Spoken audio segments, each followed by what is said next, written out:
So in this video, I'm going to show you how to use the colour rendering tool on the EWI Store website.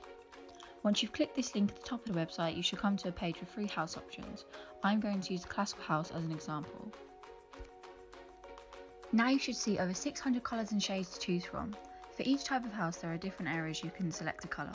For example, for this house, there are 2 elevations, the windows and doors, the soffit panel, and the roof.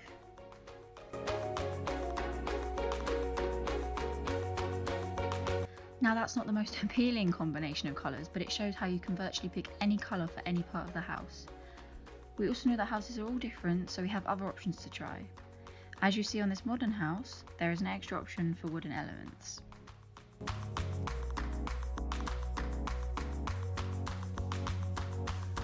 For the final option of the multi-family house, you just have the simple 2 elevations and windows and doors options.